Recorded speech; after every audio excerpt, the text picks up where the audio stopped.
Good morning, stars. A new week. I hope you've had a good weekend and maybe you've got out and had some lovely fresh air and gone for a nice walk. So I hope you've had a lovely weekend and you're feeling raring to go for lots of super home learning. Today, we are going to start our new project on Andy Warhol, who is a famous artist. So we've got a really lovely creative couple of weeks. So I hope you're really going to enjoy that. Good morning, friends. Good morning, friends. I hope that you are well today. We have a busy day before us with lots of work and lots of play. Andy Warhol was an artist who lived in America, and he lived between 1928 and 1987. So he died about 50 years ago. He was a very famous artist, and he also made some movies which are like films. He is one of the most famous artists of the 20th century. So lots and lots of people pay lots and lots of money to have Andy Warhol prints and art in their homes. So he's a very, very famous artist, which means he's really good at creating lovely things to look at. He is probably the most famous artist to produce pop art. Now, pop art, if you can see on the left-hand side of this image, is normally really bright and it's really bold, and he sometimes takes everyday images and everyday objects, like one of his most famous things is a can of soup, and he makes it and he repeats it and changes all the colours, like the picture. Can you see the picture of the man? There's a picture of four men, the man that's the same picture, but he's changed all the colours. And this one underneath it is a picture of a lady called Marilyn Monroe, who was a very, very famous film star when Andy Warhol was alive. And he had a very famous picture of her that he took, and he made it in lots and lots of different colours. And he made this repeating pattern, where a repeating pattern is where you take the same image and you go again and again and again and again, and that's what we're going to have a little look at. And he did this a lot with Marilyn Monroe's image and a lot of celebrities' images, which are famous people, and he did that to sort of make their image seem a bit more like an everyday thing, and to make it seem like you've seen that person so many times that you're not really bothered about seeing them anymore. So he did lots of funny things with art. One of the things here on the how do I produce art like Andy Warhol is taking a picture of yourself and printing it a few times and then making it in different colours, and that's really an Andy Warhol type of painting. So, and also, can you see there the pictures of all the different cats? Andy Warhol had lots and lots and lots and lots of cats, and we're going to do some art with cats as well. And we're going to do a story called Uncle Andy, and we're going to learn lots and lots of things about this famous artist and do lots of lovely art. The Colour Monster by Annie Linus.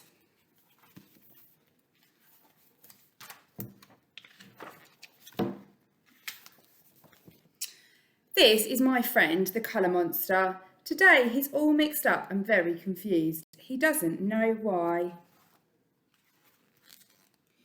Look at you, you're all over the place.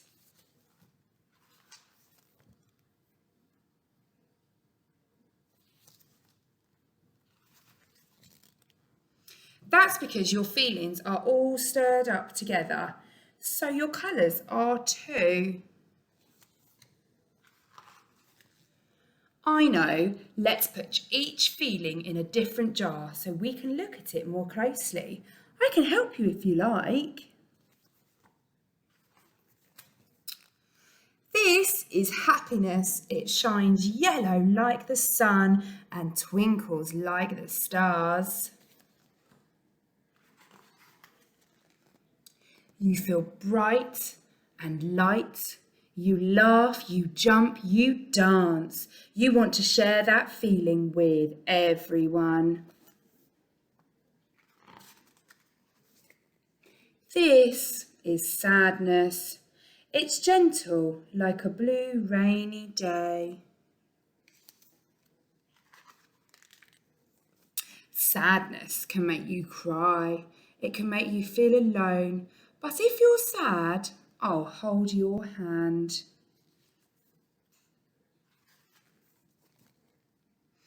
This is anger. It blazes red like a fire. Anger can make you want to stomp and roar and shout, "It's not fair!"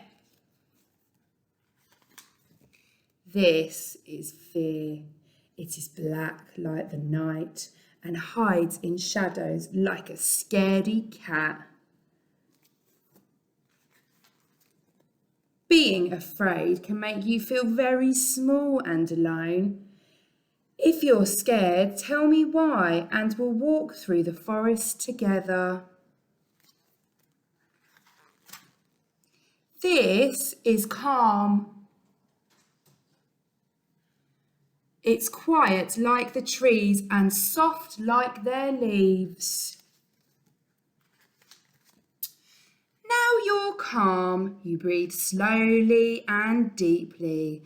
Ah, you feel at peace. There, we've finished. Here are your feelings, and each one has a different colour. Let's look at them together. We've got yellow, happiness, blue, sadness, red, anger, black, fear, and green, calm. But what's this? You look different. Colour monster. How do you feel?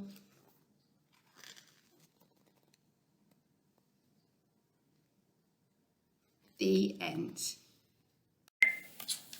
This week we're going to focus on learning to spell our high frequency tricky words. So some of these words are really tricky to sound out, so we just learn them by sight. You've got your phase 2 and phase 3 tricky words here. So the orange ones are the ones that if you're in reception you would be working on, and then you could move on to the purple ones if you can already do the orange ones. So amazing. So what I'd like you to do, you've got all of these. You can pick a set if you'd like to focus on the orange ones today or the purple ones, up to you, or if you'd like to use all of them. I would like you to get them all out on the carpet and you can either do this by yourself or you can play a game with a partner. If you've got a brother or sister or a adult at home with you, you could do it with them. I want you to spread them all out, so all upside down like this, and then you're going to do a quick look. So you're going to quickly turn it over and you're going to read it. If you can read it as soon as you see it, then you get to keep it. If you're like, oh, I can't do that, then you've got to turn it over. Okay, and then you've got to keep going and going and going and going and going until they're all gone. You can take in turns if you're playing it with somebody else, or see how quickly and time yourself, and then you can beat your time tomorrow. To start our Andy Warhol project, I thought it might be really nice to start with an art activity, something that I think pretty much all of you can do at home. So what you need is a potato, and you need some paint, you need a sharp knife, you need an adult with you to supervise you doing this, and a chopping board, and some paper.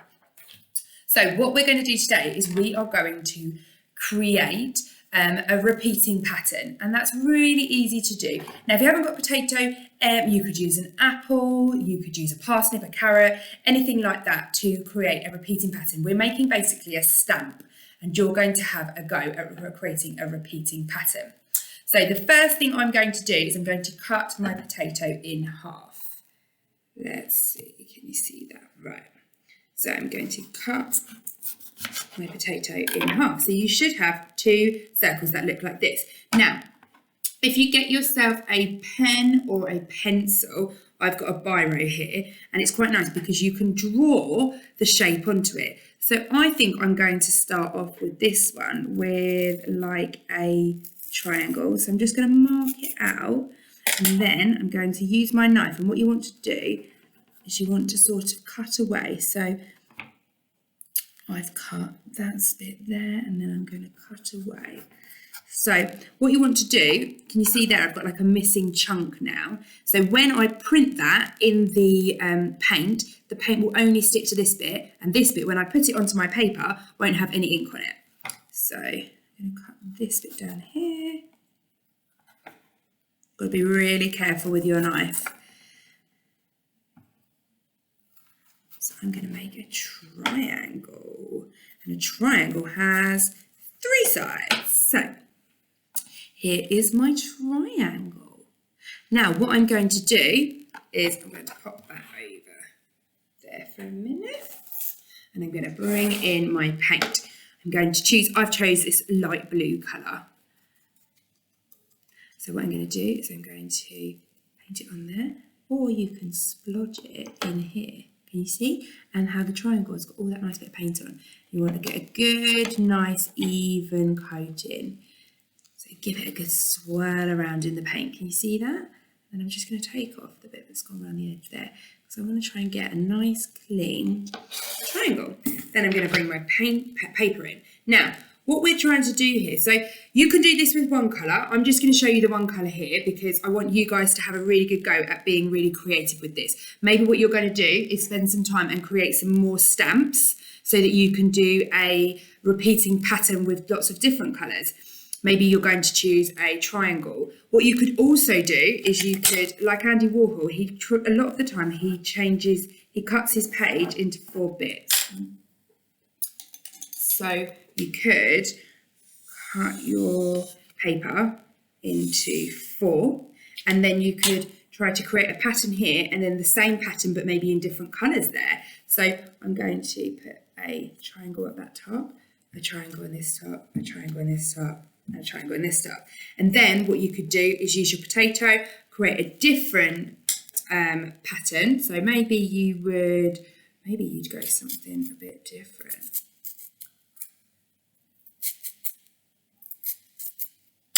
There we go. This is a bit of a more tricky, intricate design.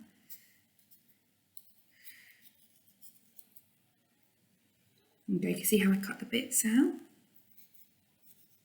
Definitely need your adults supervising you and helping you do this, because it can be a little bit tricky, but I love making potato prints because it's really fun. I love cutting potatoes, and most of you, I would think, have done some cutting at Woodland, and most of you are probably getting quite good at cutting now.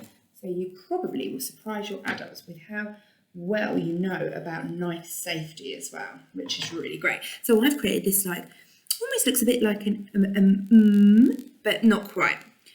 So I haven't got another colour with me at the moment, but you could use a different colour, another bright colour. So give it a good squidge round, and then you could put it in this corner. And can you see how I'm beginning to create this image where it's repeated 4 times, just like Andy Warhol would have done? So let's have a really nice go and a bit of a play with potato printing this morning, and send me all your pictures and let me know what you've created. In true Blue Peter fashion, just to the side of me, here's one I made earlier. As a spicy challenge, I would like you to start thinking about how to write instructions. Now, instructions tell us how to systematically, that means we follow steps on how to do something. So when Daddy goes to IKEA and buys a new bed, he follows a set of instructions. He reads them, it tells him what to do and how to put it together so that it's successful. When we build a Lego set, it comes with a set of instructions.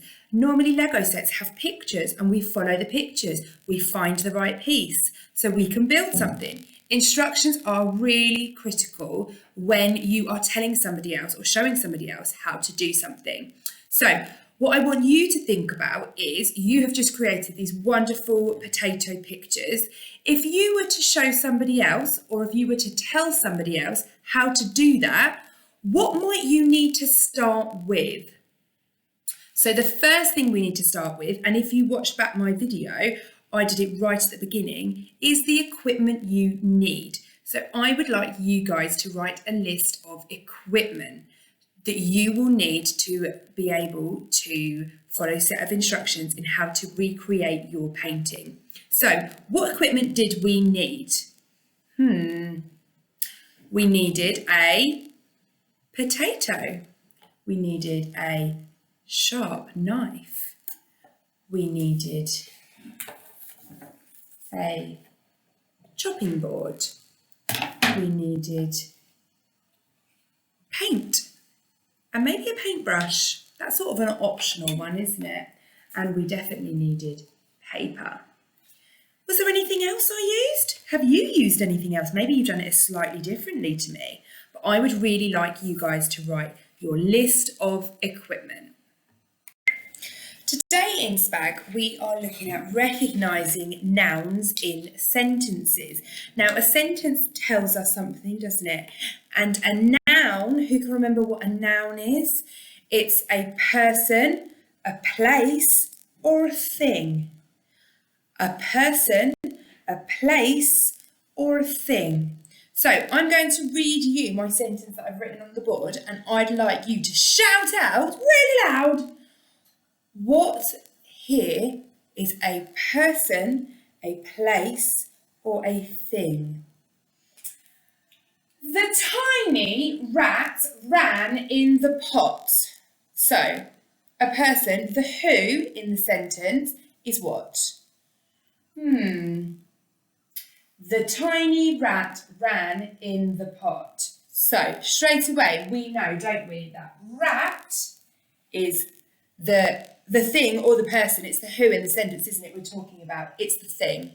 The tiny rat ran in the pot. Is there any more nouns in this sentence? There is, isn't there? It's pot.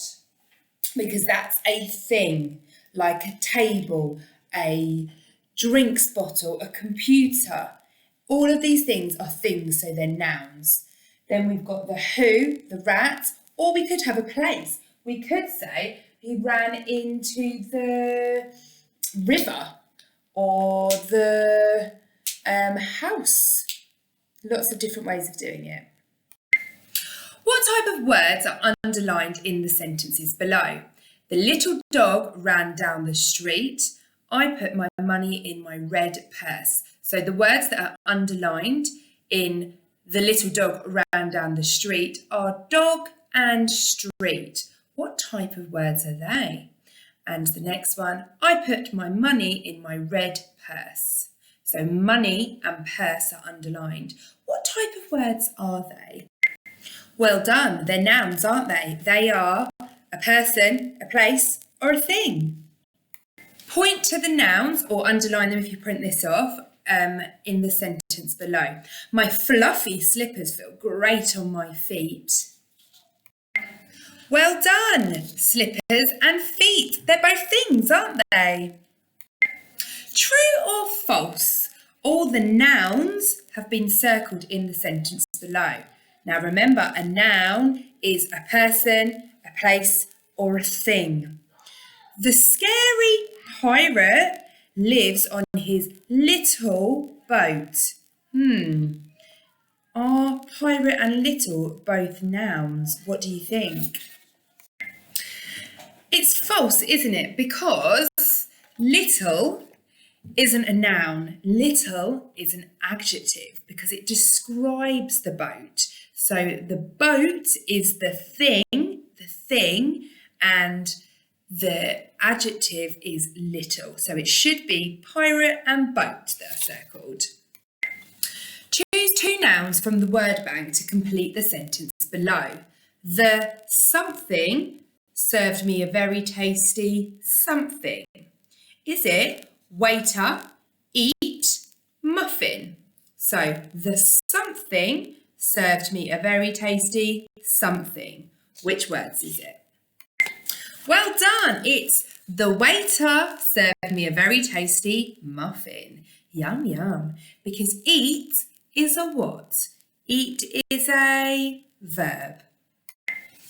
Swap the nouns in the sentence below with the words from the word bank. My teacher reads us a story. So could it be dad, book, table? Which nouns, people, places or things could you change out there? My teacher reads us a story. Well done. It could be my dad reads us a book. We couldn't read a table, could you? That would be really silly. 5 little speckled frogs sat on the speckled log, eating the most delicious bugs. Yum, yum. One jumped into the pool where it was nice and cool. Now there were 4 little speckled frogs. Glug, glug.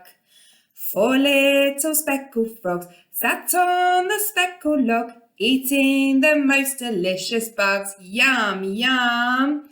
One jumped into the pool where it was nice and cool. Now there were 3 little speckled frogs. Glug, glug. 3 little speckled frogs sat on the speckled log, eating the most delicious bugs. Yum, yum. One jumped into the pool where it was nice and cool. Now there are 2 little speckled frogs. Glug, glug. 2 little speckled frogs sat on the speckled log, eating the most delicious bugs. Yum, yum. One jumped into the pool where it was nice and cool. Now there are 1 little speckled frog. Glug, glug. 1 little speckled frog sat on the speckled log, eating the most delicious bugs. Yum, yum. One jumped into the pool where it was nice and cool. Now there are no more speckled frogs. Glug, glug. So in maths today, you are going to be looking again at subtraction, that taking away. So you have a larger amount, you take some away from it, and you have a smaller amount at the end. What I thought we'd go back to, everybody loved it last time with the adding, is our throwing game. So all you need is some kind of pot or a circle or a piece of paper or something where something can land, and then something where it's on the outside of it. So I've got Mr. Dexter's bin again, nice and empty though, I haven't got rubbish in it. And then I've gone and found some animals from our zoo. For our spicy challenge today, you are going to complete the number sentences to describe what happens to the sweets. First, there were how many sweets, then a number of sweets were eaten. Now there are something sweets. Fill in those blanks. Question 2. There are 12 cars in the car park. 5 of them are blue. How many are red? So you've got your part whole model there, haven't you, with 12 at the top, and you've got 5 blue. How many are red? Number 3. Adam has 13 playing cards. Oliver has 5 playing cards. How many more cards does Adam have? So you've got your bar model there. So 13 playing cards in total. Oliver has 5. How many more does Adam have than Oliver? Amir has 16 apples. Ron has none. Amir gives Ron 9 apples. Who has the most apples now? Explain how you know. Look at the following objects. There's lots of little bears there. Teddy works out these calculations. 15 take away 4 equals something. 15 take away 11 equals something. 11 take away 4 equals something. What question could he have asked each time? Today in our phonics session, we're going to recap and have a good game with our sounds that we worked on last week. We've got our ch sound, our sh sound, and our th sound. Now, I'd like you to stand up and I'd like you to practice those. And then what we're going to do is I'd like you to find some kind of a timer. You've got timers on phones, on iPads, you might have a cooking clock, you might have a sand timer, anything. What I would like you to do is I would like you to start by reading the sheet. I've got one here, the sheet that's next to me, and I'd like you to, first of all, we're going to sound read it. So that means you're going to read all the different sounds, and then we're going to blend them together into the words, and we're going to see how quickly we can do it. So to begin with, we're going to go ch, op, chop, sh, op, shop, th, them, ch, in, chin, sh, op, shop, th, then, ch, chug, sh, shed, at, that, ch, check, is, this, such, ish, fish, if, with, chip, chip, shock, shock, off, moth, chill, chill, cash, Right, now I'd like you to try and read them as whole words and see if you can read them with whole words and how quick you can do that. Then I'd like you to see if there are anyone in your house that you can have a bit of a competition with. Can you read them quicker than your sister, your brother, your Auntie Sue? Have a little go and send me how well you did it. Send me some videos. I'm excited to see them. Our question we're going to be thinking about in our read today is, why does Jesus want Christians to have peace in their hearts? First of all, I think it's really important for us to understand what that word peace means, because to different people it can mean different things.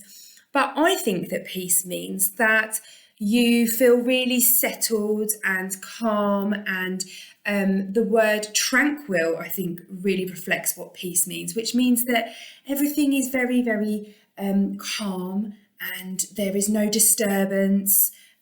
Also that there's no upset, so you don't feel upset. So if you were to feel peace in your heart, you would feel very content, very happy with what you've got. You wouldn't be very worried or upset about things. There wouldn't be war going on and all of those things. So that's what I think peace means, and that's what I think peace means to most Christians. So what I thought might be nice for us to do today is for us to have a think about things that could make us peaceful, so brings things that could bring Christians peace, and things that might disturb the peace, things that make us worry or be panicked about something. So what I would like you to do is I would like you to draw two hearts on a piece of paper, and in one heart I would like you to think about, you could write some words or draw some pictures about anything that makes you worried, or anything that makes somebody else worried as well. You think that might bring unpeaceful thoughts into the world, or anything that people might be thinking about, especially at the moment, that makes us worry a little bit.